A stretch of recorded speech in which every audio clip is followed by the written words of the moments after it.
அமிர்த கலசத்துடன் கருடன். கேரள மாநிலம் மலப்புரம் மாவட்டம் வெள்ளமசேரி என்ற சிறிய கிராமத்தில் சுமார் 1800 ஆண்டுகள் பழமையான கருடன் ஆலயம் உள்ளது. இதை கருடன் காவு என்கின்றனர்.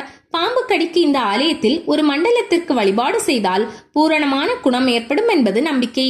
இங்கு கருவறையில் கருடன் தன் இரு கரங்களில் தன்வந்திரி பகவான் போன்றே அமிர்த கலசத்தை ஏந்தி காட்சி தருகிறார். இதே போன்று கருட பகவானுக்குரிய இன்னொரு அரிய ஆலயம் கர்நாடக மாநிலம் கோலார் மாவட்டம் கோலாதேவி என்ற கிராமத்தில் அமைந்துள்ளது. இந்த ஆலயத்தில் கருடன் 5.5 அடி உயரத்தில் மிக கம்பீரமாக காட்சி தருகிறார். ராமாயண காலத்தோடு தொடர்பு கொண்டதாக கருதப்படும் கோலாதேவி கருட சுவாமி ஆலயத்தை ராமானுஜர் பிரதிஷ்டை செய்ததாக கூறுகின்றனர். சீதாதேவியை ஸ்ரீ ராமலட்சுமணர் தேடி சென்றபோது ராவணனால் வெட்டப்பட்டு வீழ்ந்து கிடந்த ஜடாயுவை கண்டனர். இறந்த ஜடாயுவுக்கு ராமன் நீத்தார் கடன் நிறைவேற்றிய இடமே இந்த கோலாதேவி என்று இப்போது மக்கள் நம்புகிறார்கள்.